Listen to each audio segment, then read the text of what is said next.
Parang inisip ko, storya talaga namin ni Angela yun. Sa totoong buhay. No? Tapos aso lang ako. Diba? Bawat eksena nyo, may elebs ka kasi Elves. basta mabibilib. Hindi ko alam. Basta yun. Hello mga kapatid! Hello mga kapatid, ako nga pala si Angela Muji. Ako naman po si Robin Angeles. And this is our Set Secrets. Yes. Laro! Laro!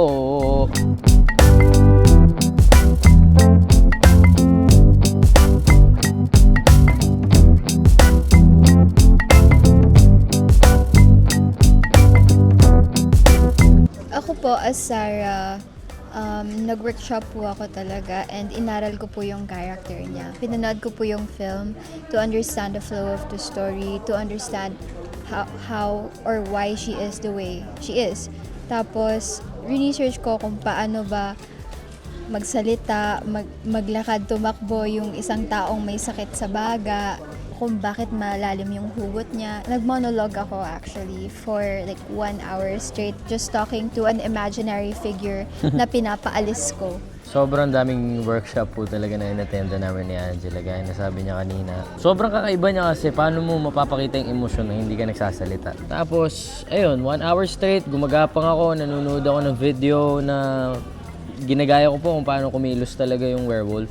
Bukod pa doon, sa mismong set, sinadya ko na dinudumihan ko yung sarili ko. Humihiga ako kung saan. Nakapaa ako. Parang yun, parang inisip ko talaga na hindi na ako tao. Wala nga ako kinakausap masyado. Pag trabaho ako. First time ko pong ginawa yun sa Werewolf Boy.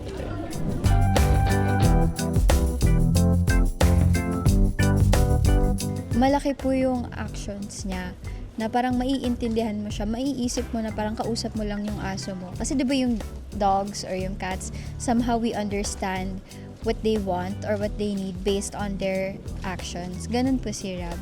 Sobrang nakatulong din po si Angela sa akin dahil sa pag-arte niya.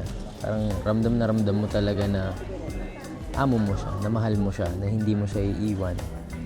And parang inisip ko, storya talaga namin ni Angela yun. Sa totoong buhay. No? Tapos aso lang ako. Diba? Yan po.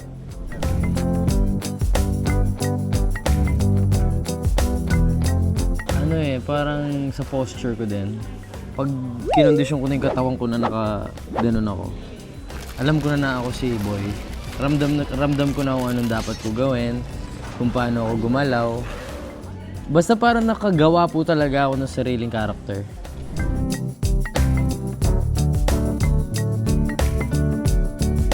Lahat na eksena namin, sobrang favorite ko kasi Eksena. kahit anong eksena pa natin. Lahat. Lahat. Kasi lahat po yun bago sa amin. Bago lang. Sobrang kakaiba ng pelikulang to. Parang bawat eksena nyo, may elebs ka kasi Elves. basta mabibilib. Hindi ko alam. Basta yun. Ang cute niya po. Sobra. May elebs ka sobra bawat eksena kasi sobrang kakaiba. Parang first time mo lang makikita yun. Sobrang talino ng director. Basta ang galing nila. Ang tataba ng utak ko. Ang galing. Sobrang galing. Direk Resanto. Idol kita, love kita.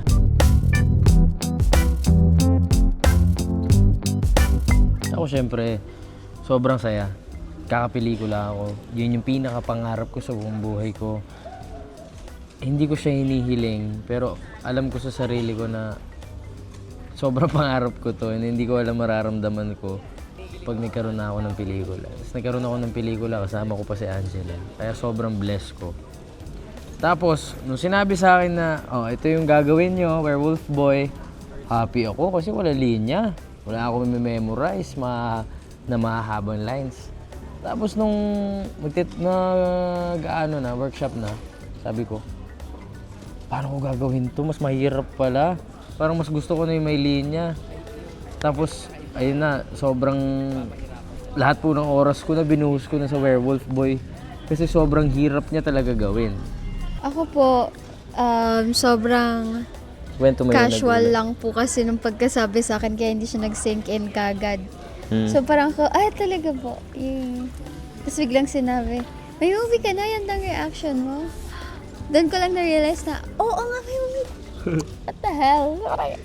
Parang ganun. So parang Sobrang happy ko po and grateful ko po sa opportunity na binigay po ng Viva. Love namin po kayo. Thank you Hindi po dahil sa inyo, wala po kaming ganitong klaseng pelikula. Thank you po sa tiwala nyo. Thank you po. Gagalingan pa po namin. Maraming salamat po sa panonood. Iniimbitahan po namin kayo manood ng A Werewolf Boy this January 14 in cinemas nationwide. Buy your tickets now. Thank See you po. mga kapatid! See you mga kapatid.